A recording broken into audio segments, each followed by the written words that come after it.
Ya bunda agak sambung rasanya yang selamat. Kita ulangi sekali lagi ya. Assalamualaikum warahmatullahi wabarakatuh. Waalaikumsalam warahmatullahi wabarakatuh. Alhamdulillah kita bersyukur kepada Allah Subhanahu wa taala atas izin Allah. Kita semua menggerakkan hati kita mulai dari rumah ya, sampai kita berlangkahkan kaki kita, mengayunkan tangan kita, semua atas izin Allah Subhanahu wa taala sampai di aula yang kita cintai ini dan bertemu langsung dengan narasumber kita ya, Ayah Irwan Rinaldi. Alhamdulillah atas izin Allah Subhanahu wa taala. Bersalawat kepada Muhammad sallallahu alaihi wasallam, nama sallallahu Muhammad wa ala Muhammad. Baik, ya semuanya yang berbahagia, wali murid STID Al-Madani, Ustaz Ustazah. Bagaimana kabarnya ya Bunda? Baik, kalau soleh-soleha yang hebat di sekolah STID, ya alhamdulillah luar biasa, Allahu Akbar. Kita nggak mau kalah juga, karena ayah Bunda yang hadir ini adalah ayah Bunda hebat, ya. Coba, alhamdulillah luar biasa, Allahu Akbar. Bagaimana kabarnya semua ayah dan bunda?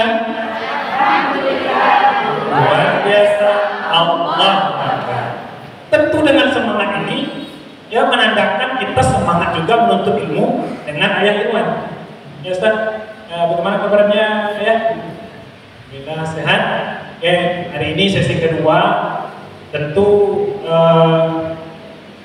dengan tema yang berbeda juga. Ini tentang mendampingi anak digital. Sasaran kita adalah wali murid kita dari STID. Jadi sesi sebelumnya yang SMP.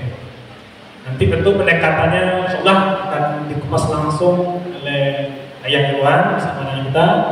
Jadi kita semuanya beruntunglah Ayah Irwan bisa membersamai kita pada kesempatan kali ini. Baik Ayah Irwan, mari persiapkan catatan mungkin kalau perlu ada yang dicatat ya. Mari kita sambut Ayah Irwan dengan takbir. Kalau Ustaz bilang takbirnya takbir 3 kali Ayah Bunda ya. Mari kita sambut materi kita Ustaz atau Ayah Irwan Rinaldi dengan takbir Allahu Akbar, Allahu Akbar, Allahu Akbar. Waktu dan tempat kepada Ayah Irwan disilakan. Baik.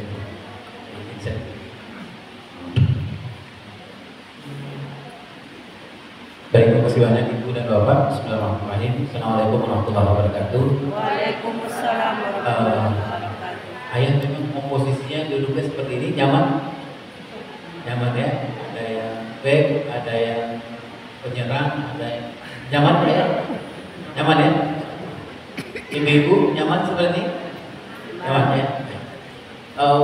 Waktu kita nggak terlalu banyak sebenarnya ya, hanya waktu 1 jam. Ya Pak Ibu ya, karena slide-nya ada sekitar 60 atau 70 gitu. Jadi Allah mudah-mudahan nanti kita sharing saja sama-sama. Ini kita mau bicara soal mendidik anak di era digital, khususnya bagi anak-anak Bapak Ibu yang punya usia dari PAUD ya Bapak Ibu ya, PAUD sampai nanti sekitar usia-usia SD kelas 6. Bapak Ibu ya, sebenarnya pembagiannya kelas 4, 5, 6 kita bagi di SMP sebenarnya, tapi nggak apa-apa kita diskusi itu.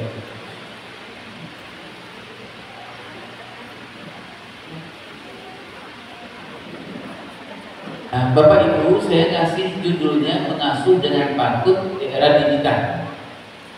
Pengertian mengasuh, Bapak Ibu, maka apa saja mengasuh? Saya langsung aja ya, waktunya mungkin kan ya Bapak Ibu. Mengasuh ada 2. Kalau di Al-Madani itu istilahnya 1 tarbiyah, 1 adik ayah itu Bapak Ibu ya.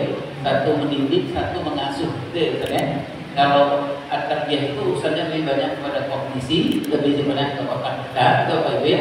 Kalau adik ayah lebih banyak ke persoalan emosional itu Bapak Ibu ya, membentuk karakter, kepribadian dan lain-lain. Nah kalau persoalan era digital ini Bapak Ibu, kita masuk dua-duanya. Tidak hanya mengenalkan soal kognisi, tapi juga kita mengurus persoalan emosional, apalagi Bapak Ibu ritualnya kita ya budaya. Baik. Ini kita masuk di zaman di mana semua informasi itu mengalirnya, mencarinya dan bersumbernya kepada sesuatu produk digital. Ibu-ibu sudah praktekkan sekarang? Sudah praktek? Nyari segala sesuatu, nyarinya tidak di Al-Quran lagi tapi di ChatGPT. Sudah coba? Sudah coba ya? Kadang-kadang mengganggu keimanan kita, apa itu ya? Kita lebih percaya pada ChatGPT daripada Al-Quran dan Sunnah ya. Tapi kita tangan. Ibu, bahkan ada ibu-ibu yang sudah menikah 10 tahun, kemudian galau, terus tanya ke ChatGPT, apakah suami saya sekarang ini suami yang pantas untuk saya? Ya, itu kadang gitu ya. Saking kita terpesonanya dengan suami tadi.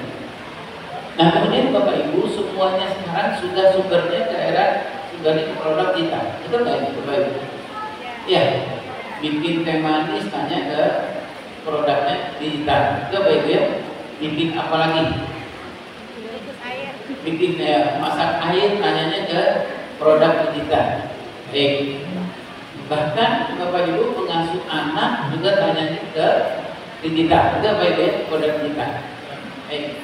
Nah, era digital itu antara kita dengan anak-anak kita beda nggak kira-kira Bapak Ibu? Beda nggak Pak? Saya menulisnya begini, kalau anak-anak kita itu bahagia yang di sini, yang digital native, yang sejak dari lahir itu sudah bergaul dengan produk digital. Gitu Bapak Ibu ya? Kalau kita enggak, apalagi saya. Kalau saya itu zamannya opening itu apa itu? Zaman kolonial. Kalau anak-anak sekarang itu zamannya sudah zaman digital. Ya, beda nangani anak di era yang lahir tahun 2000-an dengan menangani anak yang lahir tahun 60-an beda? Beda.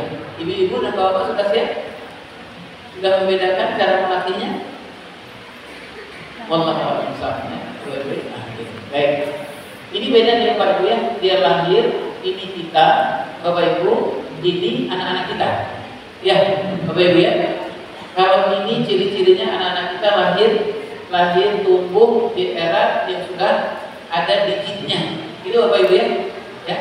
Ibu-ibu mau melahirkan baru pembukaan 4 yang dia ingat bukan zikir tapi dia ingat grup WA temannya. Aku sudah pembukaan 7 gitu loh Bapak Ibu ya. Saking terpesonanya dengan era digital. Itu Bapak Ibu ya.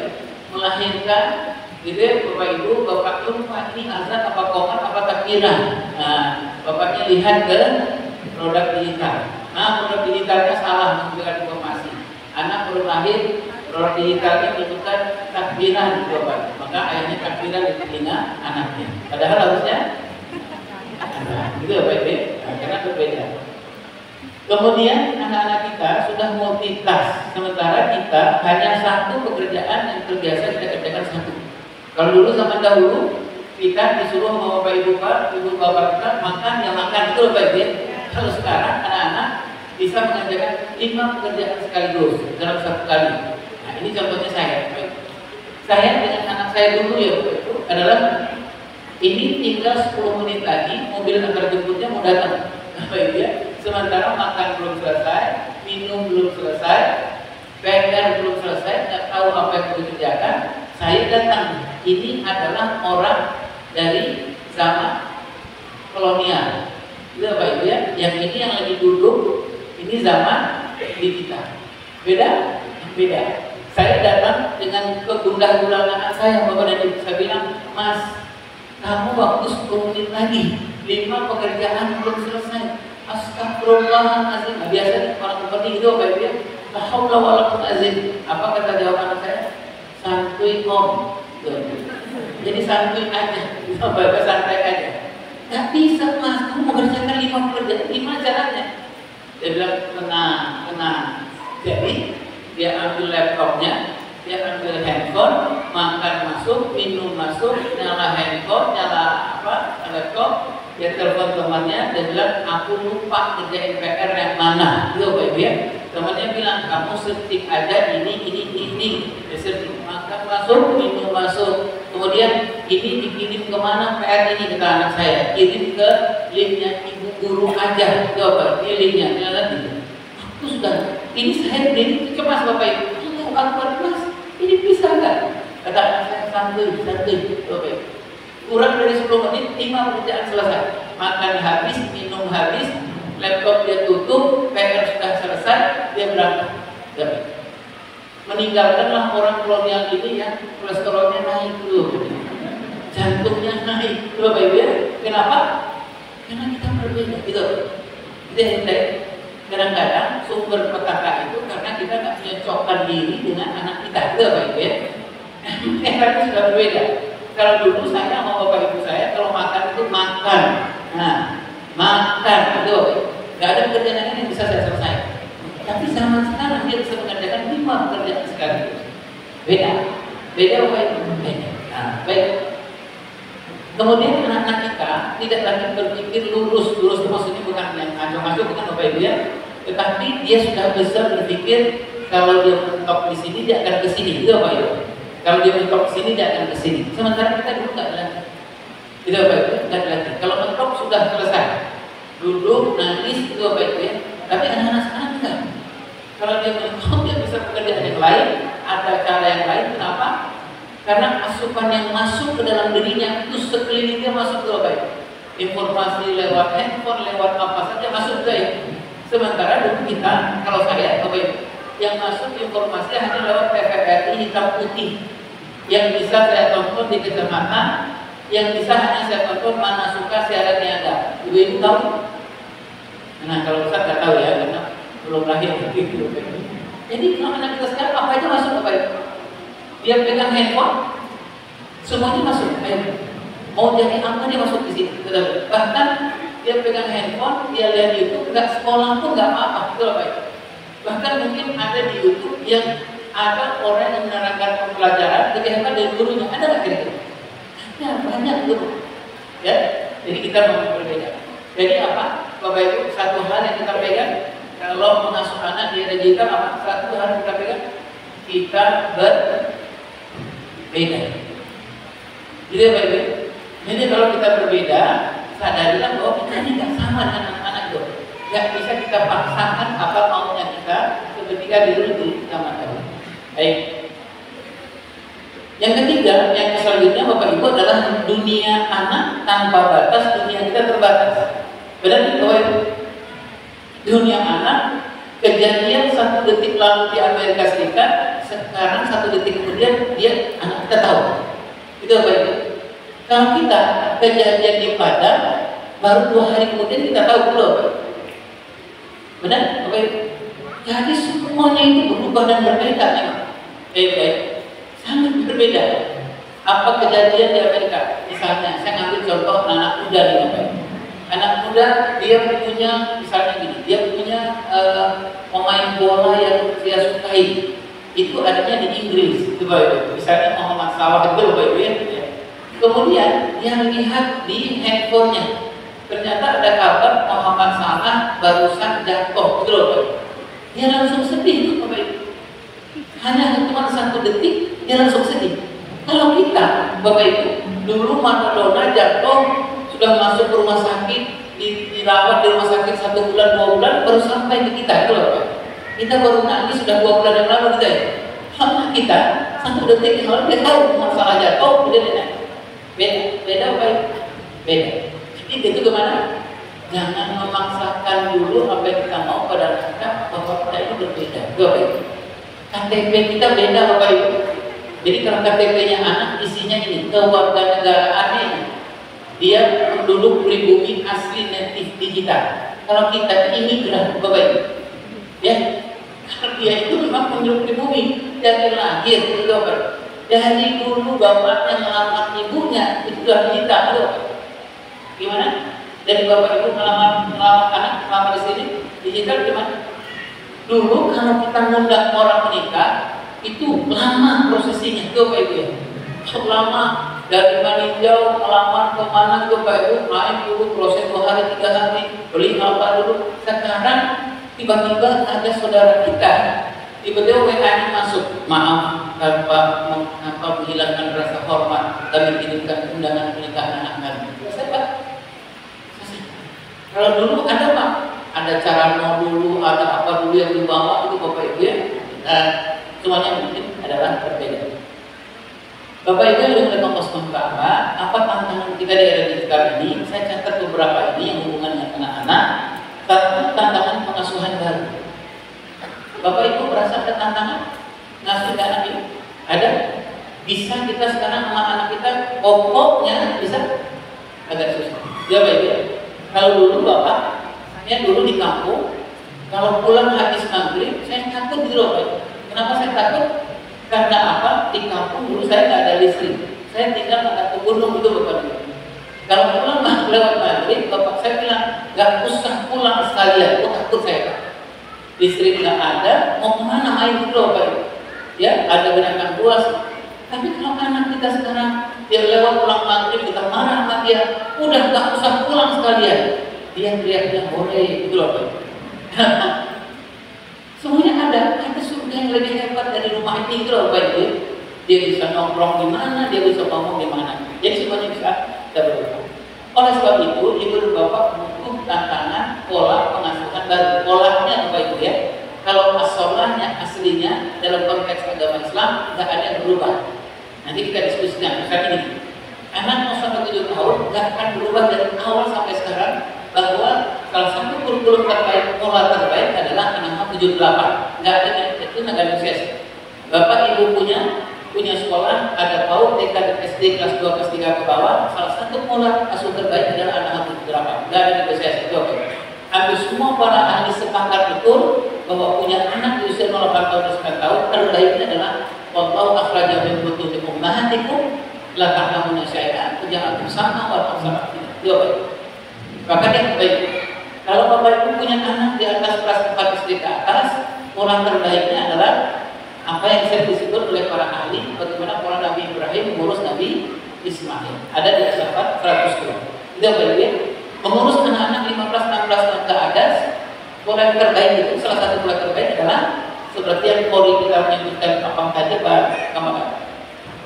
Tadi Bapak Ibu yang surat Luqman Bapak Ibu. Nah pola terbaik yang diakui oleh para ahli sekarang mengurus anak 16 tahun ke atas itu adalah metode Luqmanul Hakim kepada anak.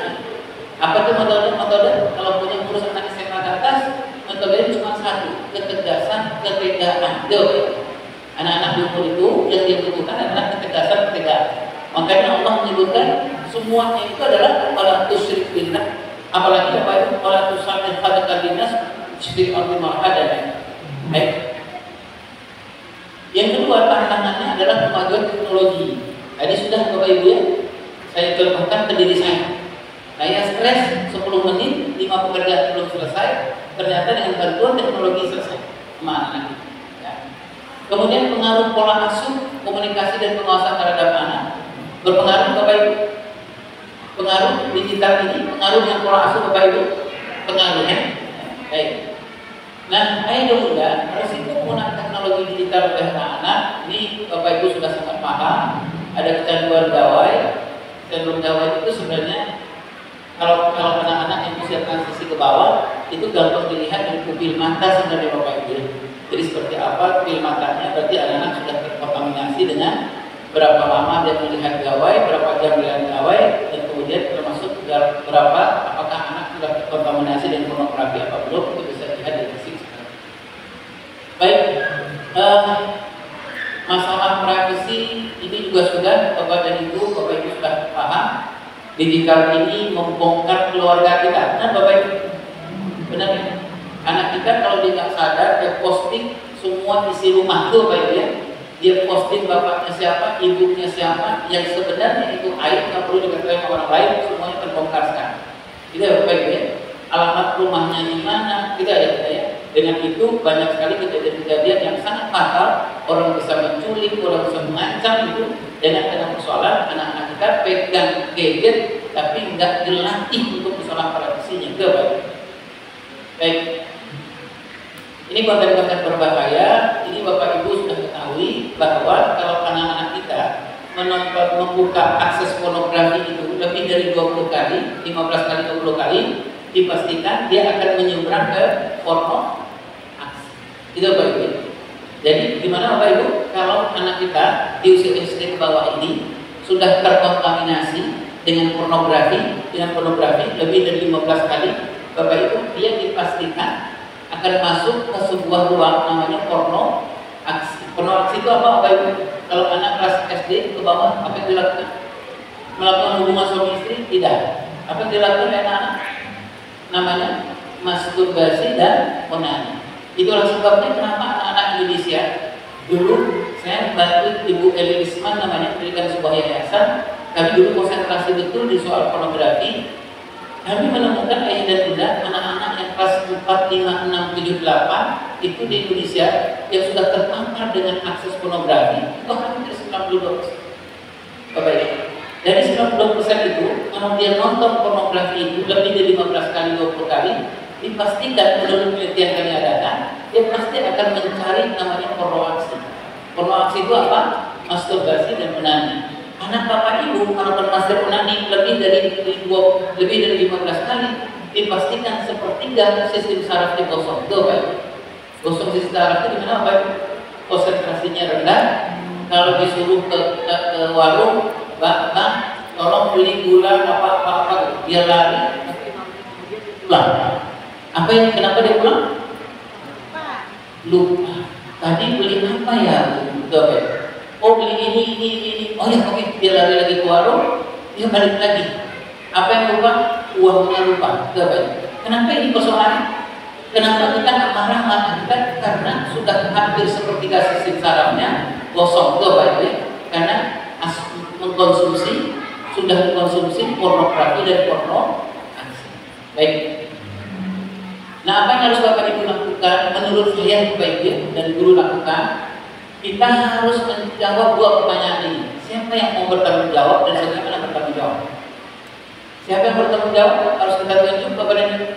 Kalau berusia 0 sampai 7 tahun, 0 sampai sekitar kelas 4 SD, ibu mohon untuk bertanggung jawab. Itu Bapak.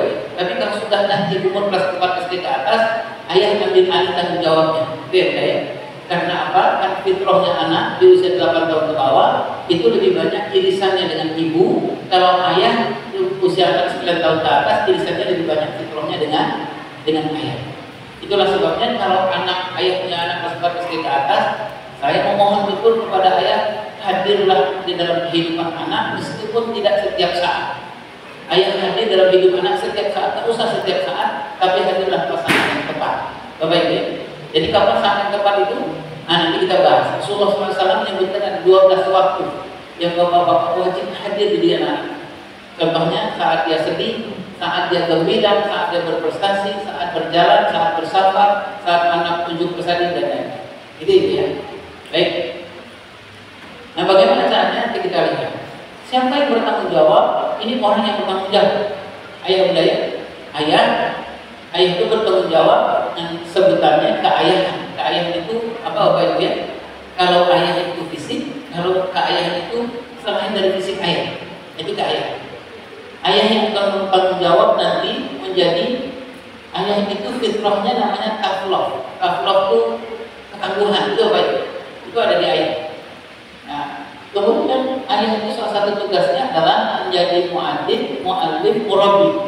Jadi urusannya memang mengurus bagaimana mengajarkan adab, mengajarkan ilmu pengetahuan dan menjadi seorang murabbi. Murabbi itu adalah apa ya Bapak Ibu ya? Tidak hanya sekedar urusannya otak, tapi juga urusan emosional dan lain-lain. Ya. Ini ibu itu fitrahnya tender love. Tender love itu apa Bunda? Menyayang itu Bapak Ibu ya, kasih sayang, apalagi berkata yang baik kepada anak dan lain-lain. Ini tugasnya ibu. Kemudian ada tugas ibu dan bapak namanya parenting partnership. Nah, baik. Ada saat di mana di tahap perkembangan itu, ada saat di mana bapak dan ibu kerjasama itu Bapak Ibu. Ya, ada saatnya di mana ibu sangat lebih dominan dibutuhkan anak. Kapan contohnya Bapak Ibu? Ibu yang paling dominan? Ibu saat anak usianya 0-2 tahun itu mutlak ya Bapak Ibu ya, mutlak. Bahkan kalau 0-2 tahun itu, kalau ibu kurang melakukan kedekatan ke anak, bondingnya bermasalah, pasti anaknya akan bermasalah dengan ibu dan bapaknya di usia 9 tahun ke atas. Itu ada ya? Apa orang istilahnya kalau di pengasuhan itu 0-2 tahun itu ibu kasih bonding ke anak, bonding itu ibu kasih ke anak. Itu ya? nanti dibalas oleh anak ibu, namanya attachment. Itu nanti usia 9 tahun ke atas. Usia 9 tahun ke atas dia akan banyak dengerin ibu, patuh ke ibu. Kenapa? Karena ibu total ngurus dia, ngasih putih di usia 0 sampai 2 tahun. Itu artinya. Baik. Kemudian yang terakhir, Bapak Ibu, siapa yang bertanggung jawab dari kita ini? Yang terakhir adalah mitra pengasuhan. Siapa mitra pengasuhan ini? Bisa jadi caregiver. Caregiver itu adalah orang selain dari sekolah itu, Bapak Ibu. Ya, misalnya apa? Ibu di rumah bekerja, bapak bekerja, ada orang yang membantu bapak dan ibu yang berperan menggantikan peran ibu, gitu loh, Bapak Ibu. Ya, ada orang Bapak Ibu suami istri bekerja, dikasihkan titip ke orang lain itu baru, tapi dia hanya bekerja, hanya membantu saja. Maksudnya gini Pak, dia nggak ada urusannya. Anak nangis, yang penting anak diam. Itu Bapak Ibu ya. Jadi nggak ada keibuannya itu loh Bapak Ibu. Bapak Ibu nyambung ya. Jadi misalnya anak nangis, Bapak Ibunya kerja, dia nggak ngerti ilmu pengasuhan. Yang dia tahu adalah itu Bapak ya. Ada juga yang caregiver, orang yang dititipkan itu Pak Ibu, nitipkan anak, nitipin pengasuhan juga, gitu ya. Baik. Kemudian berikutnya adalah sekolah. Nah, di zaman sekarang Bapak dan Ibu yang paling berperan itu sekarang adalah sekolah. Ya, mitra kita adalah sekolah. Maka Ibu Bapak, saya bersyukur sekali Bapak Ibu memilih sekolah Al-Madani ini dengan pilihan-pilihan di atas kesadaran. Bapak Ibu sadar betul bahwa ini adalah partner, gitu loh Pak Ibu. Adalah partner, adalah teman untuk berdiskusi, gitu loh Pak Ibu. Berdiskusi dengan teman-teman di sekolah. Baik. Nah, apa yang kita siapkan ayah dan bunda? Yang pertama di era digital itu adalah membenahi 3 hal ini. Benahi relasi spiritual agar keberkahan kita dalam masuk anak diberikan oleh Allah SWT. Sepakat ibu dan bapak, kalau anak itu titipan Allah, oleh sebab itu kita harus dekat sama yang menitipkan. Itu Bapak Ibu. Maka itulah sebabnya kenapa Bapak Ibu punya anak-anak di usia 0 sampai 15 tahun, jangan sampai satu hari nggak ada tilawahnya di rumah itu Bapak Ibu. Jangan sampai baca Al-Qur'annya sekali sepekan itu Bapak Ibu ya. Kenapa? Karena anak ini titipan Allah, susah kita mengurus titipan Allah kalau kita nggak dekat dengan Allah. Bahkan ya, ibu mau sehebat apapun ikut pelatihan parenting, bapak sehebat apapun baca buku parenting, mau teori sehebat apapun akan susah mengurus anak kalau nggak dekat dengan yang punya anak. Siapa yang punya anak? Allah SWT. Maka ini kedua baik. Jadi kalau kita harus mendekat kepada yang punya anak, punya Allah, berarti apa Pak yang harus kita lakukan? Ibu harus ngambil hatinya dan berarti ya Bapak Ibu, sering-sering disebut itu Bapak Ibu ya. Berarti Bapak dan Ibu tilawahnya baca Al-Qur'annya sudah nggak usah ditanyakan. Sehari itu kalau punya anak SD ke bawah, jangan sampai tidak baca Al-Qur'an. Itu Bapak Ibu ya. Sholatnya kalau kemarin sholat tahajudnya sekali dalam sepekan, sekarang tambahlah Bapak Ibu ya, bisa 2 kali. Kalau kemarin itu diharap baca salawatnya, ditambah salawat. Nah, sebab Bapak dan Ibu sangat susah Bapak Ibu kalau kita mengurus anak-anak tanpa kita membereskan urusan. Kami Bapak Ibu di Al-Madani, kenapa kami lebih lancar dan tahan mengurus anak-anak Bapak dan Ibu? Salah satu kekuatan adalah bukan karena kami hebat dalam skill, itu Bapak Ibu. Bukan karena hebatan fisikal kami. Tapi kenapa guru-guru Al-Madani tambah kuat asuh itu? Kenapa? Karena kami bercoba untuk memberikan, menyerap, meminta kepada Allah yang Allah berikan kekuatan untuk mengurus anak-anak itu. Kalau tanpa kedekatan kami dengan Allah, sudah lama kami menyerah menjadi guru. Betul Bapak? Jadi bukanlah karena kekuatan guru-guru di Al-Madani, tahajudnya, zikirnya, tangisnya di malam hari, ya Allah, ini ada anak 100 orang, ya Allah, ada anak 500 orang. Kami tidak punya kekuatan apa, ya Allah, kami sudah berusaha sekuat kami. Selebihnya pagi-pagi ini kami menyerahkan kepada Engkau, ya Allah. Nah, itulah kekuatan kami kepada Engkau. Maka dia kembali, Allah yang akan menghukumkan ketika kami menjadi guru di depan kelas, anak-anak jadi mengerti itu adalah hadiah dari Allah. Gitu Pak. Kenapa Allah memberikan hadiah kepada kami? Anak-anak tersambut karena kami berusaha untuk dekat kepada yang memberikan izin supaya dihukumkan dengan anak-anak. Maka Bapak Ibu, ya, jadi bahkan Bapak Ibu, apa target kita pertama? Beresin bukan spiritualnya Bapak Ibu ya, tapi relasinya, hubungan dengan Allahnya diberesin Bapak ya. Ya. Jadi mudah-mudahan habis ini kalau Bapak Ibu punya anak istri ke bawah, karena itu amanah yang paling hebat, Bapak Ibu dekat-dekatlah sama Allah itu Bapak Ibu ya. Sesusah apapun urus anak pasti ada jalan keluar kalau kita dekat dengan sang pemilik dari anak. Maka Ibu punya target sehari baca Quran berapa punya? Punya ayat? Kalau jawab ya ada kan ya Bapak Ibu ya, tidak siang ini Bapak Ibu ya. Ayahnya juga punya ya Bapak Ibu ya. Jangan sampai kita hampir sepekan nggak pegang Al-Quran itu Bapak Ibu. Jangan sampai kita sholat kita nggak ada tangisnya itu Bapak Ibu. Bayangkan Bapak Ibu ada seorang sahabat Rasulullah SAW, ayahnya Abu Bakar, itu kalau beliau baca Fatihah itu kan nggak bisa nyambung langsung itu Bapak Ibu. Bismillahirrahmanirrahim. Sahabat ayahnya Abu Bakar itu nggak bisa langsung baca Alhamdulillah, karena beliau nggak bisa menahan air mata beliau Bapak Ibu. Saking apa? Karena beliau nggak kuat membayangkan ya Allah Rahman dan Rahim yang sudah Kau berikan kepada aku ya Allah. Begitu banyak, tapi beliau nangis dulu Bapak. Baru beliau bisa nyambung kepada Alhamdulillahirabbil alamin. Itu Bapak. Kita coba Bapak Ibu agar kita diberikan keberkahan oleh Allah Subhanahu wa taala dalam mengasuh didik anak-anak kita. Ya Bapak ya. Yang kedua adalah bagaimana mengurus anak di digital. Satu, yang kedua adalah memberesi bukan pernikahannya tapi relasi pernikahan. Ada ya? Jadi ini yang mudah, kalau pernikahan itu selalu kalau anak muda sekarang dengan pengasuhan itu bestie itu apa? Sahabat anak itu apa ya?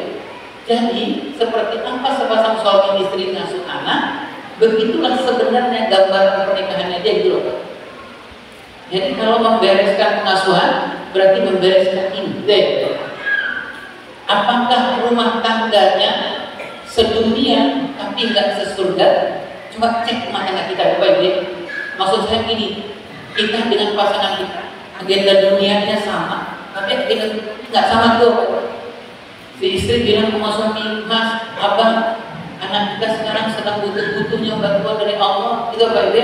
Kata si istri, boleh nggak ntar jam 2:30 malam aku bangunin Abang supaya apa? Kata si abangnya, kita mulai bareng-bareng ya. Itu Bapak Ibu. Kalau si abangnya bilang, wah, kalau bangun 2:30 perutku sudah sakit deh, berapa itu? Nah, ini susah apa itu? Sedunia mereka, jadi dengan surga mereka beda gitu loh. Si suami bilang, deh, kamu punya anak mau sampai 7 tahun, itu kamu harus perbaiki baca Al-Quranmu, itu kata si suami. Kenapa Bang? Karena Allah mengatakan pendengaran terbaik sepanjang hidup anak ada di usiamu sampai 7 tahun. Kata istri, aku sibuk Bang, ini grup WA aja 60 gitu kan, gitu Bapak ya. Belum drakor, belum apa. Mereka sedunia, tapi nggak sesuai kan dulu Bapak Ibu. Baik. Yang kedua yang perlu kita cek Bapak Ibu adalah serumah. Apakah kita masih serumah dan sejiwa? Atau jangan-jangan rumah tangga kita serumah tapi nggak sejiwa sebenarnya itu loh. Ketemu secara fisik setiap hari, tapi jiwa itu nggak ketemu sebenarnya juga. Jadi bagaimana mereka menjalankan kehidupan mereka? Nggak ada jalan lain, berpura-pura bahagia, berpura-pura sakinah gitu loh Bapak. Nah kalau sudah menjalani ini, dampak terbesar itu pada anak. Apa yang terjadi dengan anak kita? Dia menonton 2 orang bersandiwara sepanjang hari, tentu dia bosan, dia cari ke tempat yang lain gitu Bapak Ibu ya.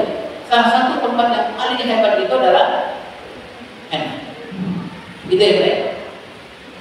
Saya pernah nggak mengalami sedunia serumah tapi nggak sejiwa? Pernah Bapak Ibu. Nanti nggak usah dijawab Bapak Ibu.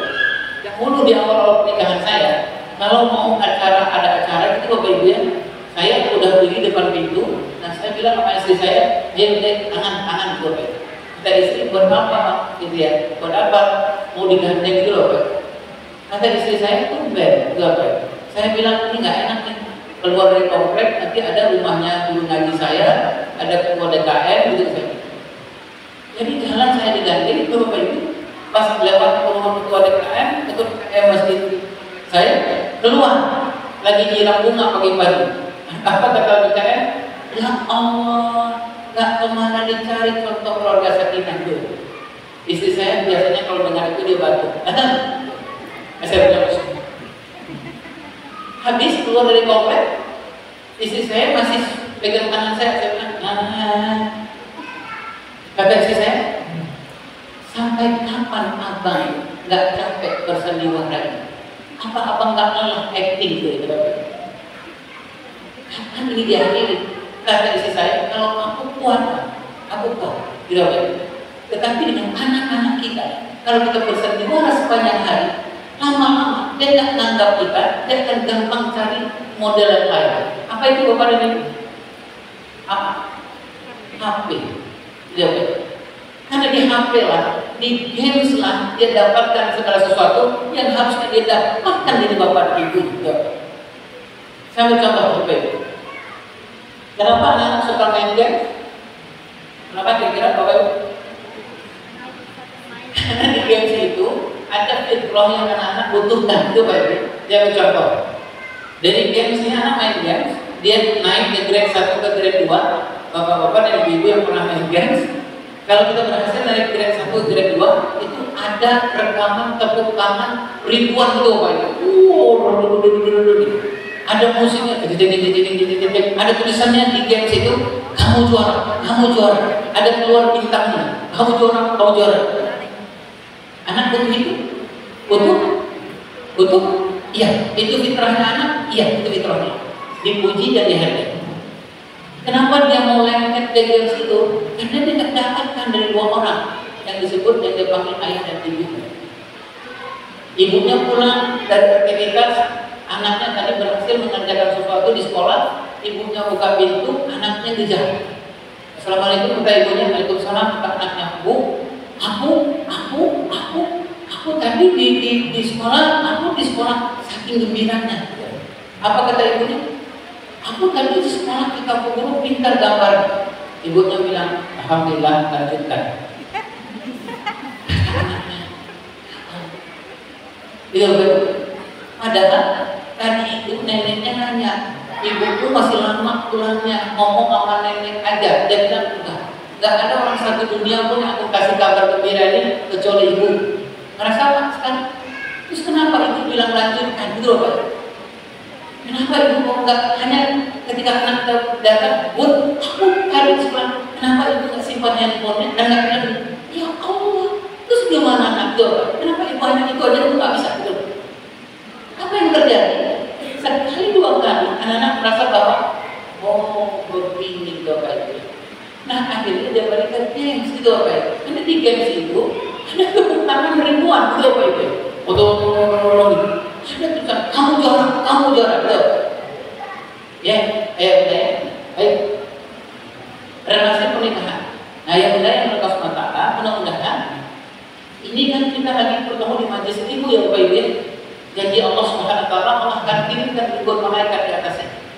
Bagi Bapak Ibu yang mengalami sedunia tapi nggak sesurga, serumah nggak sejiwa, ini taat yang tepat bermohon kepada Allah, ya Allah ampunilah keluarga kami. Sudah capek bersandiwara sepanjang hari dulu Bapak Ibu ya. Ya Allah ampuni, kalau suami mengatakan ampuni kezaliman terhadap istriku, si istri bilang, ya Allah ampuni kezalimanku, aku nggak fitnah terhadap suami. Mudah-mudahan Allah ijabah kami. Bapak Ibu. Baik. Yang kedua adalah benahi relasi pengasuhan. Jadi kita lihat, Bapak Ibu ya. Ini benahi relasi spiritual itu agar kita mencari dapatnya berkat dari Allah Subhanahu wa taala. Sepakat Bapak Ibu? Pengasuhan parenting itu bukan tergantung kepada teori parenting. Sepakat? Maka Bapak Ibu bukan tergantung kepada seminar-seminar. Itu Bapak Ibu. Tapi parenting pengasuhan itu tergantung kepada Allah masih berikan berkah di rumah tangga kita. Itu Bapak Ibu. Sekolah Al-Madani ini bukan tergantung kepada kehebatan gurunya, tapi tergantung apakah Allah masih berikan berkah di sini. Kenapa sekolah Al-Madani ini berkembang terus? Karena Allah masih beri berkah. Kenapa Allah masih beri berkah? Guru-gurunya masih tilawah sepanjang hari, guru-gurunya masih tahajud sepanjang hari, guru-gurunya masih menangis berdoa. Bagaimana yang Allah memegang anak ratusan orang? Allah masih beri berkah. Itu saja. Nah, ayah dan bunda banyak sekali Bapak Ibu dalam pengasuhan. Persoalan kita bukan persoalan teori Bapak dan Ibu, tapi persoalan kita adalah tadi rumah kita sudah Allah cabut keberkahan kita. Jadi mau sehebat apapun, berkahnya sudah hilang. Baik. Kemudian Bapak dan Ibu ini membenahi relasi pernikahan, ya, agar kita sedunia dan sesurga, serumah dan sejiwa, ya Bunda ya. Nah, bagaimana caranya? Saya cepat saja Bapak Ibu, supaya rumah tangga kita sedunia dan sesurga, serumah dan sejiwa, kita Bapak Ibu sudah punya sama-sama nggak tujuan dari pernikahan itu mana? Bapak Ibu sudah pernah tanya ke suami, Bang, ini pernikahan mau kemana Bang? Sudah pernah tanya? Anggaplah sudah ya Bapak Ibu, karena itu nunduk semua, berarti sudah ya. Bapak sudah menjelaskan ke istri kemana rencana pernikahan ini tujuannya? Anggap sudah ya Bapak Ibu ya, biar cepat ya. Ini tinggal 4 jam lagi soalnya.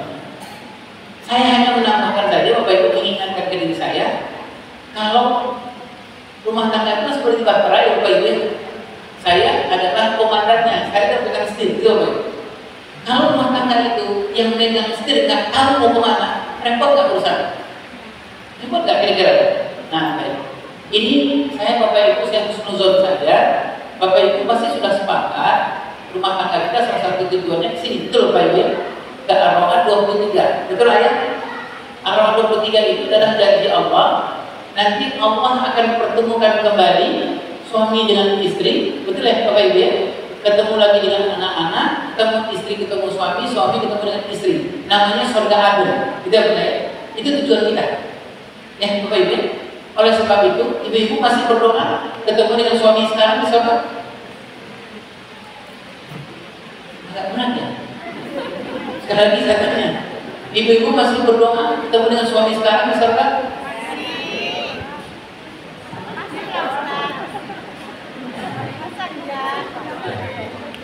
Ada yang menjawab, wallahu a'lam. Ini aja bersyukur. Ayah gimana? Ayah itu masih berdoa ketemu dengan istri sekarang? Iya. Gimana ya ayah ya? Menjawab gimana? Dia ada yang samping. Sebenarnya udah lama nggak berdoa. Baik, kita pasti berdoa sama-sama. Bapak Ibu ya, karena tujuan kita sama. Nah Bapak Ibu yang berkesempatan untuk mencapai tujuan ini ada beberapa tahap, tapi nggak mungkin kita bahas. Baik. Sedangkan relasi pengasuhan yang harus kita bereskan, satu Bapak Ibu adalah tujuan kita mengasuh. Tujuan kita mengasuh apa Bapak Ibu? Allah menyebutkan tujuan kita mengasuh cuma satu, jangan tinggalkan anak yang lemah. Sebabnya Bapak Ibu, jangan tinggalkan anak yang lemah. Nah, kalau gitu berarti kita harus meninggalkan anak yang tangguh, Bapak Ibu. Anak yang tangguh ini yang kematangan psikologisnya lebih matang dari biologisnya, Bapak Ibu. Apa pengertiannya? Kematangan spiritualnya, emosionalnya, pikirannya lebih matang dari kematangan umur fisiknya, gitu Bapak Ibu. Kalau anak Bapak Ibu punya umur anak 15 tahun secara fisik, bagusnya ayah bunda dia punya kematangan berpikir di atas umur 15 tahun. Ya, ayah bunda. Ayah bunda bisa baca sirah, ada Zaid bin Sabit, ada Usama, ada yang lain dicontohkan dari Rasulullah SAW. Kalau nanti anak kita matang biologisnya dibanding matang psikologisnya, masalah nggak kira-kira di era digital? Masalah. Contoh, ingin anak umur 15 tahun, ibu, hormon seksual itu naiknya luar biasa. Dia pegang handphone, dia baik. Itu datang tayangan itu baik, pornografi dan lain-lain. Kalau dia nggak punya kematangan berpikir seumur 15 tahun, dia baik. Ini dia lihat apa? Dia nikmati nggak? Iya. Tapi kalau Bapak Ibu sudah melatih cara berpikirnya, melatih kalau apa-apa kamu istighfar, kamu jangan lihat sesuatu yang apa, kira-kira dia lihat nggak Bapak? Dia lihat tapi dia skip, gitu Bapak. Kenapa? Karena kematangan spiritualnya lebih matang di kematangan fisik. Gitu Bapak. Ada contoh yang lain, ada Bapak Ibu. Orang dewasa di Indonesia umur seperti umur 40 tahun, 50 tahun ke atas, adakah kecenderungan dengan pornografi sangat besar di Indonesia? Kenapa para suami dan istri suka kecenderungan dengan pornografi? Kenapa? Karena mau mentok dengan pasangannya, enggak? Nah, umurnya sudah 40 tahun, tapi ketika melihat handphone, ada pornografi yang lewat. Kalau kematangan biologisnya lebih matang di kematangan emosional, kematangan spiritualnya, dia akan nikmati dengan segala cara. dia bersembunyi di mana dan lain-lain. Tapi kalau kematangan spiritualnya lebih matang di kematangan fisiknya, dia tonton nggak ini Bapak? Dia nggak tonton. Kenapa Bapak Ibu? Karena dia sudah melatih itu Bapak Ibu ya, apa yang harus katakan istighfar, apa-apa. Baik, itu yang rasul masuk. Yang kedua, Bapak Ibu, kita sepakat mengenai pengasuhan pada anak-anak asuh sesuai dengan manualnya Allah. Apa kira-kira Bapak Ibu? Anak itu titipan Allah, itu Bapak Ibu ya? Sudah bertentu titipan Allah itu ada manualnya, itu Bapak Ibu ya? Ada buku petunjuknya. Anak mau sampai 7 tahun seperti apa, anak 9-15 tahun seperti apa, anak 15 tahun ke atas seperti apa, itu Bapak Ibu. Nah, tugas kita apa? Karena anak itu miliknya Allah, harusnya diasuh dengan cara yang diinginkan oleh sang pemiliknya Allah. Itu Bapak Ibu. Pertanyaan, kalau Bapak Ibu punya anak mau sampai 7 tahun, kita udah tahu belum ingin Allah seperti apa? Itu Bapak. Kurikulum yang Allah inginkan terhadap mau sampai 7 tahun itu seperti apa? Kurikulum yang Allah inginkan terhadap setelah 15 tahun itu seperti apa? Nah, itu yang kita maksud dengan mengenai relasi pengasuh. Baik. Berikutnya Bapak Ibu adalah makin kecil makin besar amanah. Apa maksudnya ayat ini? Makin kecil umur anak kita, makin besar Allah titipkan namanya fitrah atau potensi. Itu Bapak Ibu ya. Jadi kalau anak mau sampai 7 tahun, potensi yang Allah titipkan itu paling minim 87%. Kalau anak 9-15 tahun, potensi yang Allah titipkan itu berkurang menjadi sekitar 67%-68%. Anak 15 tahun ke atas, potensi yang Allah titipkan itu berkurang lagi jadi 25%. Jadi kalau itu logikanya, makin kecil berarti makin besar titipan Allah, berarti makin serius ngurusnya. Itu apa itu? Itulah sebabnya memilih guru PAUD, guru TK dan guru kelas 3 ke bawah jangan bisa main-main gitu. Kenapa? Guru PAUD, TK dan kelas 3 ke bawah nggak boleh guru biasa-biasa saja. Kenapa? Karena Allah titipkan yang terbaik dari Allah, jangan menempatkan orang yang tidak terbaik. Bahkan kepada ini, Allah titipkan terbaik sepanjang hidup manusia. Allah titipkan terbaik di murid. Jangan kita kasih orang yang megang anak terbaik dulu. Bahkan yang terbaik. Itulah sebabnya di zaman Khalifah Umar bin Abdul Aziz, gaji guru sekarang dengan PAUD, guru SD itu Bapak Ibu ya, itu gajinya besar. Kenapa? Karena pekerjaannya berat tuh.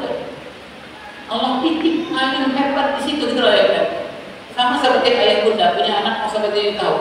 Ayah bunda kan serius ngurusnya ya, Bapak Ibu ya. Gak gampang marah ke anak, gak gampang pukul ke anak. Kenapa? Karena itu waktu terbaik yang Allah berikan. Kalau waktu yang terbaik Allah berikan, Bapak Ibu menghancurkan titipan Allah, berarti yang Bapak Ibu lawan adalah titipan Allah. Baik, Bapak Ibu yang berkesempatan terakhir, ya bunda, apa yang harus kita persiapkan di pengasuhan? Yang tadi pagi kita sudah bahas, ini ada amanah cara mengurus anak laki-laki dan mengurus anak perempuan. Gitu ya bunda ya. Kapan harus seperti apa kita memerlukan anak laki-laki, mesti berbeda dengan mengurus anak perempuan. Itu ya Bapak Ibu ya, karena Allah memang menyuruh membedakan untuk mengurus anak laki-laki dan perempuan pasti berbeda. Karena tingkat tadi yang saya sebutkan, hormonnya berbeda, kematangannya berbeda. Jadi contoh itu Bapak. Anak laki-laki itu kematangan spiritualnya itu umur 7 tahun, umur 8 tahun itu paling tinggi secara spiritual di tahap pengembangan yang pertama. Itu paling tinggi itu. Anak perempuan lebih maju juga ya. Di umur 5-6 tahun kematangannya lebih maju. Jadi memang berbeda cara stimulasi dan stimulasinya berbeda. Nah, ayat yang bunda ini target-targetnya Bapak Ibu baik pengetahuan kita saja. Nah, baik waktunya sudah mepet Bapak Ibu, tapi saya harus menerangkan memahami anak usia PAUD TK sampai kelas 3 SD dan kemudian kita harus pahami juga anak kelas 3 sampai kelas 6 SD. Bapak Ibu ya, jadi ada tiga sesi lagi yang saya sampaikan. Terakhir adalah tips dan trik untuk menghadapi membantu anak, membimbing anak di area kita. Ini cepat saja Bapak Ibu masih sudah tahu ini dari teman-teman di Al-Madani. Apa yang harus kita lakukan di usia ini? Menguatkan fondasi. Fondasi itu di bagian mana Bapak Ibu kalau di gedung ini? Bagian yang paling bawah. Juga Ibu ya. Kalau fondasinya bagus, Bapak Ibu membangun berapa tingkat pun nggak ada masalah. Itu Bapak Ibu. Tapi kalau fondasinya usia PAUD TK yang dipegang oleh guru yang tidak mengerti PAUD dan TK, maka fondasi apa yang dia bangun ke atas akan hancur. Bahkan ibu dan bapak. Ya. Nah, ini memahami anak usia ini adalah usia yang paling baik Bapak. Hampir semua para ahli di dunia menyepakati bahwa usia terbaik itu adalah usia 0-7 tahun. Nah, ini Allah sampaikan, ini forma yang terbaik. Allah sampaikan, Allah kuatkan 3 hal di usia 0-7 tahun. Itu Bapak Ibu. Apa yang Allah kuatkan, yang Allah berikan terbaik itu? Wajalakum sam'a wal absar wal afidah. Pendengaran, penglihatan dan hati. Itu baik. Itulah sebabnya kenapa tadi saya sampaikan kalau guru PAUD, guru TK urusan dengan pendengaran ini berarti dia tahsinnya harus selesai dulu gitu Bapak Ibu. Karena enggak nanti tidak akan mendengarkan sesuatu yang buruk kepada anak-anak. Tidak ya. Baik. Kita bagaimana ya?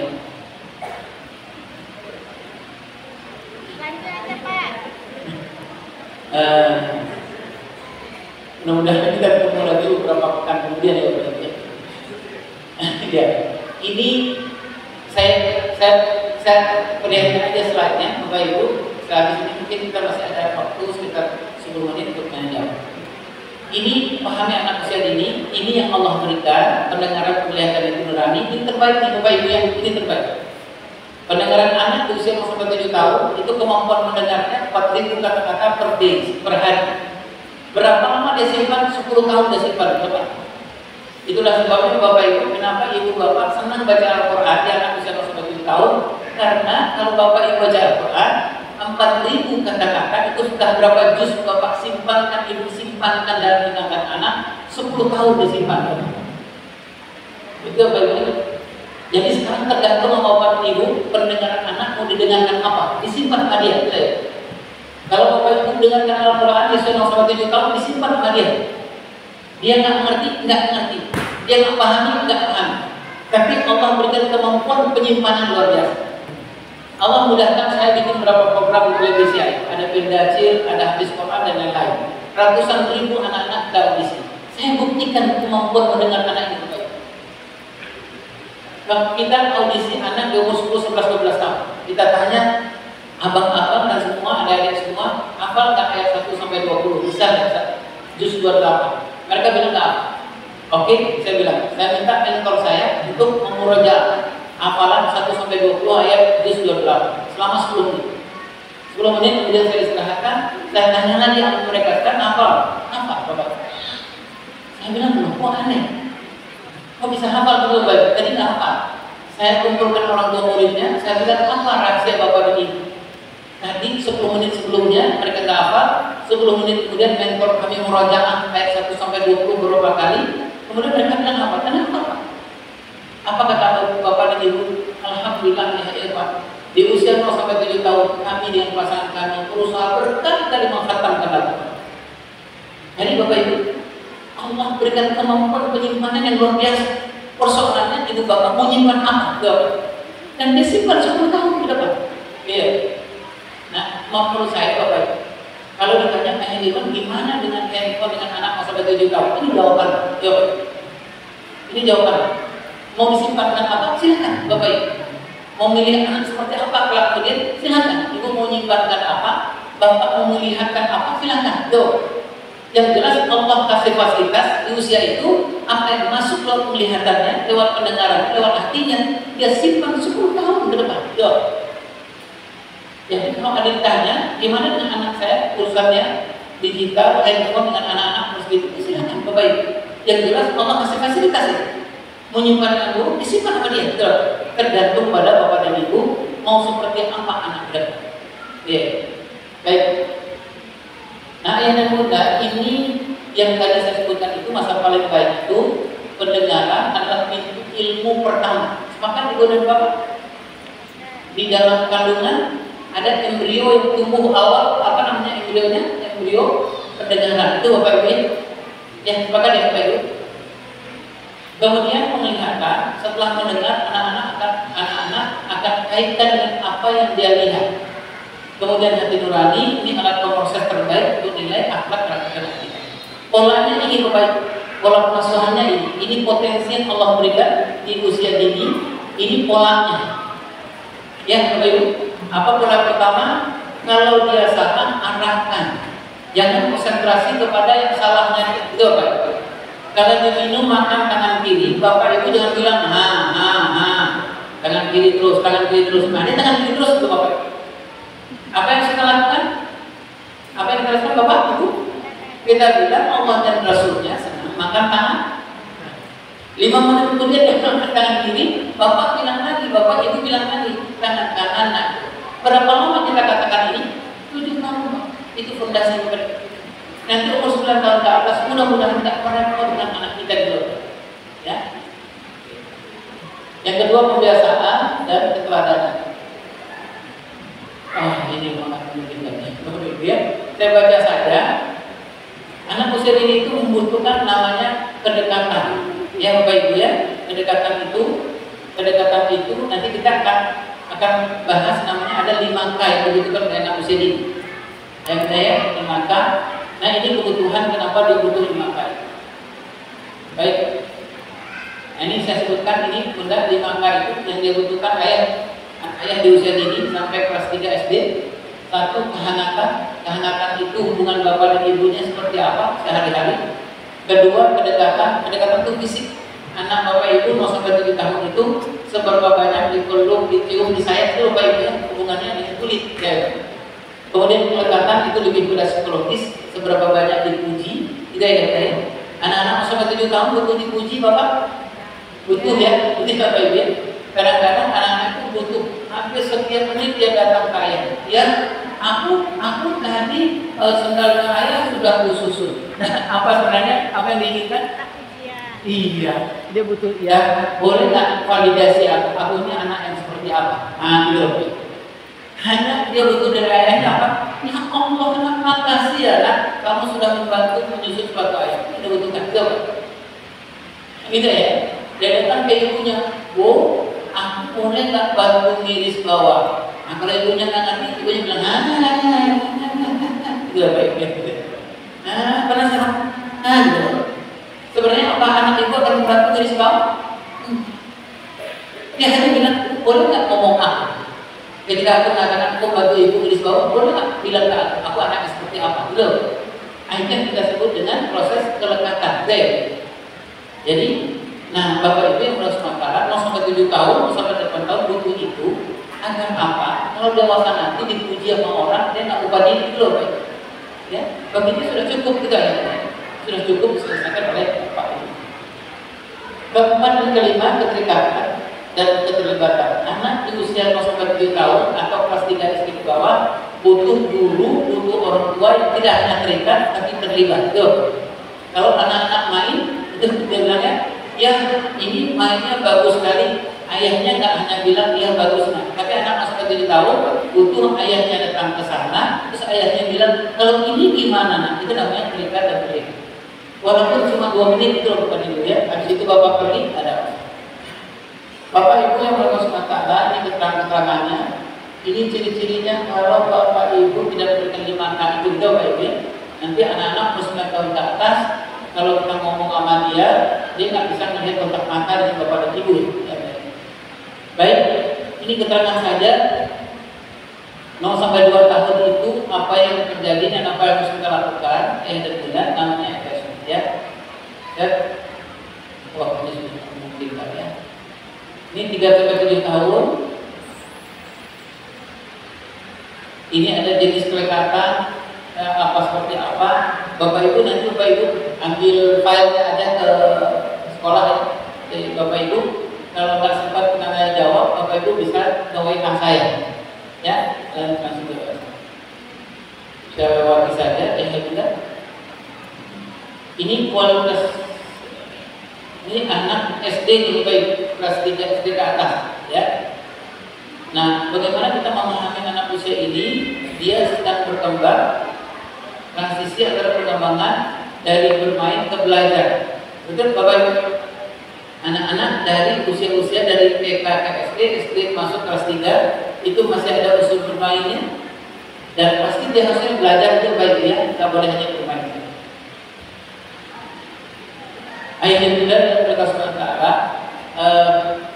saya langsung ke tipsnya saja yang mudah karena waktunya. Anak tips dan triks ini ayatnya. Satu, bangun komunikasi yang efektif dengan anak.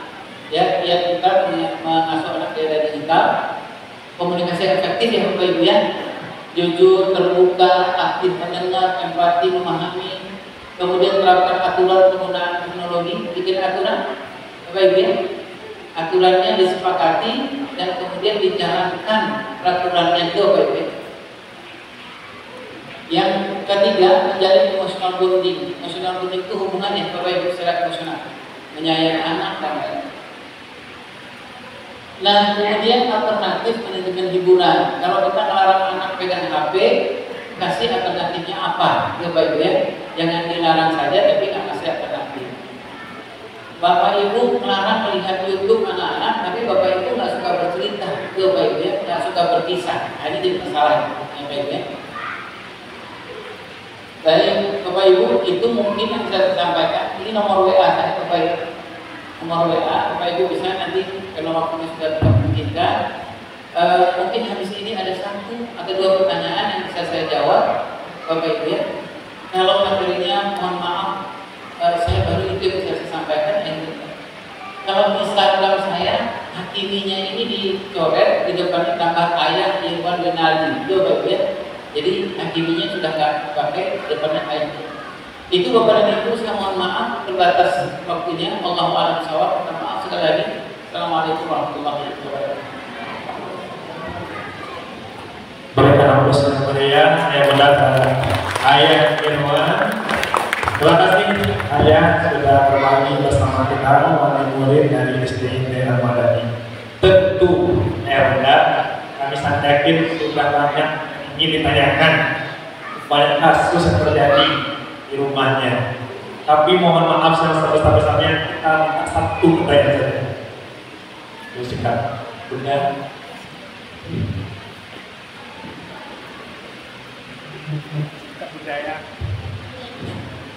Bismillahirrahmanirrahim. Assalamualaikum warahmatullahi wabarakatuh.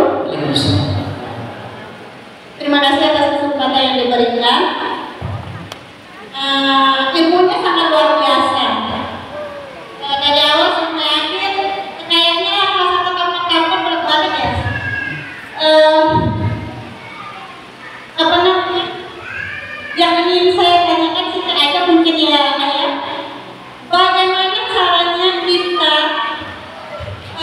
mungkin kayak pertama dalam pendidikan anak atau cara ini adalah hubungan ayah dengan ibu. Itu yang utamanya. Alhamdulillah hubungannya itu baik-baik saja sebenarnya. Hanya saja terkadang kurang tegas dalam peraturan yang ada, sehingga peraturan yang sudah dibuat misalnya boleh menonton hanya 15 menit saja. Tapi ketika ibu sibuk di belakang kemudian dititipkan anak kepada ayah, yang 15 menit itu kebablasan jadi 1,5 jam. Berarti itu mereka asik, memang nggak ada rumah tidak berantakan, semuanya tertata rapi, lantai tidak kotor. Tapi dan alhamdulillah ayahnya juga bisa tidur dengan kuat, gitu ya. Karena 1,5 jam itu penuh. Jadi ini bagaimana caranya ini untuk membuat suasana yang ini kan mungkin juga kita langsung bertengkar sama ayah. Ini semakin tidak bagus gitu ya. Apa tipsnya ayah? Terima kasih. Saya tarik nafas dulu ya Bu ya. Ini soal kaum saya soal ini. Bu, satu pun yang harus ada seorang ulama namanya Kiai Haji Hasan Albani. Beliau ditanya bagaimana caranya kamu menghebatkan rumah tangga, kamu bisa mencintai apa yang menghebatkan cinta dan seperti itu. Yang pertama kata beliau adalah tingkatkan al-faham, tingkatkan kepahaman terhadap pasangan. Jadi maksud saya gitu, Bunda mungkin terima dulu nih Bu bahwa ini adalah pasangan yang terbaik Allah pilih. Saya menerimanya Pak. Itu dulu Bunda. Sebab kalau orang menerima itu, orang nggak akan ngomong kemana-mana. Itu dulu, namanya acceptance. Itu betul. Bunda Aisyah binti Muzahid itu adalah seorang perempuan yang menerima. Nah, gimana caranya? Orang bilang sama dia, Bunda Aisyah, kamu suamimu Fir'aun, bukan Fir'aun, Fir'aun betul. Kenapa nggak bisa pisah? Gitu. Apa kata Bunda Aisyah? Bunda Aisyah mengatakan adalah aku mungkin masuk surga itu bukan dengan, kalau sekarang itu bukan karena hijabku, mungkin hijabku juga karena ria atau apa itu, bukan karena infak dan lain-lain. Tapi Bunda Aisyah mengatakan aku masuk surga itu adalah karena aku menerima bahwa Allah mengirim laki-laki bernama Fir'aun. Gitu kan? Jadi itu dulu boleh diterima. Itu satu. Kenapa saya mengatakan diterima? Satu, urusan yang kedua, banyak dari bapak itu suami atau istri yang kepribadiannya sekarang itu, yang nggak tegas itu Bunda, yang lelet, yang apa-apa itu, sebenarnya dia nggak suka juga sama dirinya.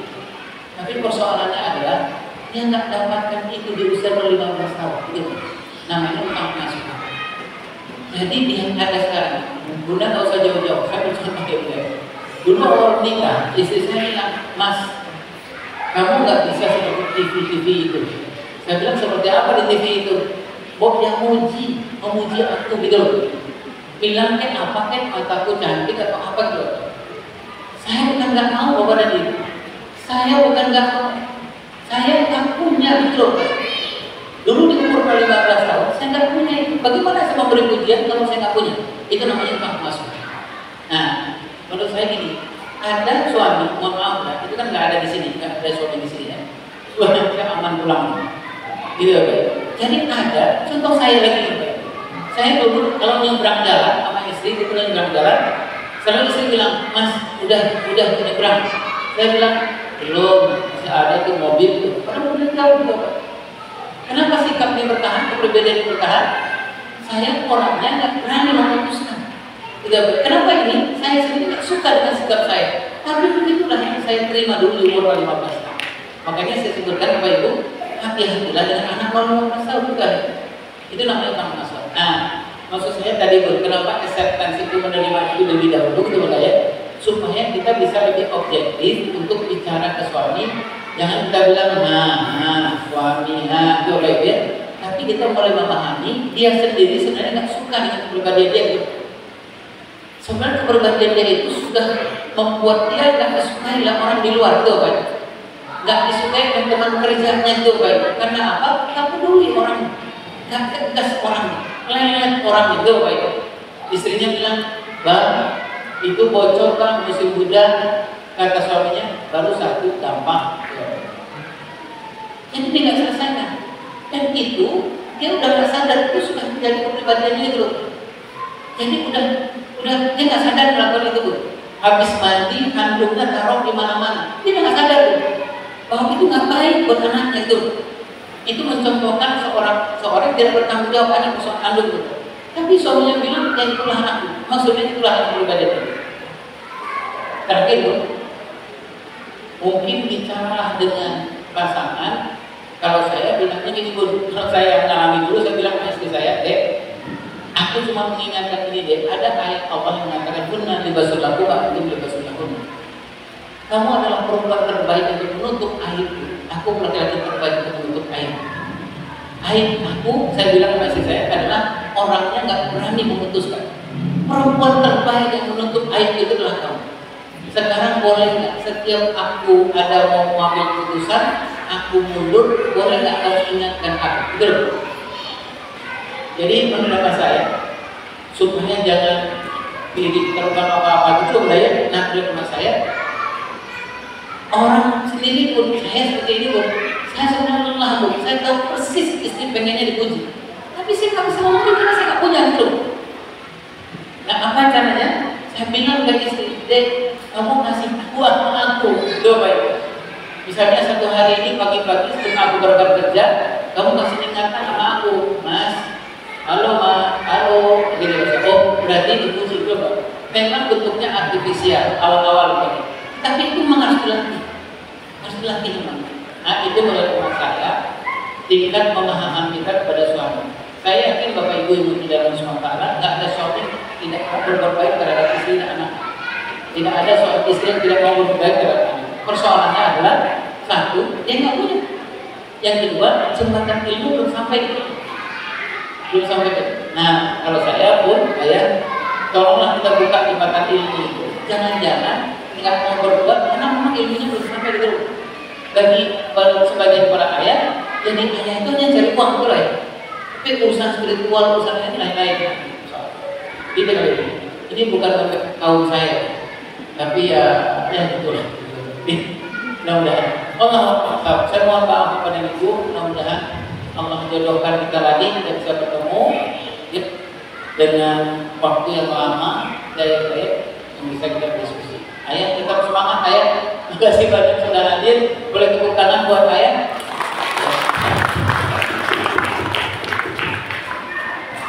Kita berikan sekali lagi aplaus meriah untuk Ayah Iwan. Sudah memberikan waktunya, energinya, serta materi dalam kita semua. Tentu banyak sekali yang ingin bertanya hari ini. Silakan dicatat Ayah Bunda nomor WA. Ini nanti dijawab ya, Insya Allah. Nah, jadi silakan Ayah Bunda di set kontak WA dari Ayah Iwan. Nanti kalau beliau ada waktu disempatkan, ya, balas menjawab pertanyaan dari Ayah Bunda semua.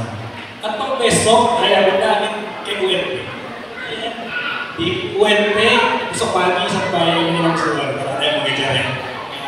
Kurang cukup materi ini. Ayo, ada jadwal besok saya di UNP, ya, Ayah Bunda bisa hadir juga. Nah, barangkali untuk pertemuan ini kita cukupkan saja Ayah dan Bunda sekalian saja. Terima kasih banyak atas waktunya telah menghadiri kegiatan parenting ini. Kami berharap tentunya dari sekolah yang hari ini banyak hadir bundanya. Semoga di parenting berikutnya seimbang. Kalau bisa ikut kedua-duanya ya, ayahnya hadir, bundanya hadir. Seperti itu. Dan saya boleh ngasih close statement-nya. Ya, silakan ya. Terakhir, Bapak dan Ibu, saya pesan buat diri saya sendiri. Buat para ayah, kita naik menentukan arah anak kita mau jadi apakah terutama hubungannya dengan handphone, televisi, games dan lain-lain. Kita mau menciptakan anak kita seperti apakah masa dewasa ada di tangan ayah sekarang. Karena ayah adalah nahkoda dari kapal besar ini. Apakah anak kita akan menjadi korban games seperti nanti ayah nggak usah peduli dengan persoalan anak-anak pegang HP berapa lama. Tapi kalau ayah ingin menciptakan anak yang tangguh kalau kemudian hari, ayah urus betul anak umur berapa, pegang HP-nya berapa, bolehnya, dan lain-lain. Kemudian kepada ibu, saya berpesan dan pesan ini buat diri saya sendiri. Yang pertama, ibu adalah khususnya anak usia dini. Ibu jangan pernah main-main dengan anak usia dini, anak kelas 3 street power. Kalau saya bilang ibu kurangilah grup PA ibu, kurangilah ibu untuk nonton TV dan lain-lain, karena ini usia terbaik. Gak pernah lagi Allah berikan potensi terbaik kecuali terbaiknya ada di umur sampai kelas 3 dan kelas 2 SD. Jangan marahin anak, jangan cubit anak tuh Pak Ibu ya. Karena apa? Karena dia membutuhkan, dia salah, memang dia salah, tapi dia butuh yang benar seperti apa. Itu Pak Ibu. Jadi menurut saya, marilah serius mengurus anak di usia ini, karena ini nggak akan pernah datang lagi Bapak Ibu. 015 itu nggak pernah datang lagi. Nah yang terakhir adalah mengusulkan ke diri saya, perkuatlah hubungan dengan Allah Subhanahu wa Ta'ala. Seperti yang tadi saya sebutkan, bapak-bapak dan ibu, tilawah jangan lupa dalam satu hari, kalau boleh 1 halaman 2 halaman ditambah. Kalau bapak dan ibu tahajud sepekan sekali, menurut saya tambah lebih baik. Kalau bapak ibu mendoakan anak selama ini tak pernah dengan menangis, itu bapak ibu menurut saya paksakanlah air mata turun di baju supaya Allah melihat kita benar-benar sungguh-sungguh untuk mengharapkan bantuan dari Allah SWT. Allah. Ini ya benar. Terima kasih. Yang sudah menutup ingin lanjutkan, mari sama-sama yang Bunda kita tutup pertemuan kita dengan bersama-sama berdoa dengan doa kafaratul majelis. Subhanaka Allahumma wa bihamdika asyhadu an la ilaha illa anta astaghfiruka wa atubu ilaik. Astagfirullahaladzim. Mohon maaf, saya selaku moderator jika alasan ada channelnya. Mohon maaf kepada yang benar semua. Billahi taufiq wal hidayah. Assalamualaikum warahmatullahi wabarakatuh. wabarakatuh.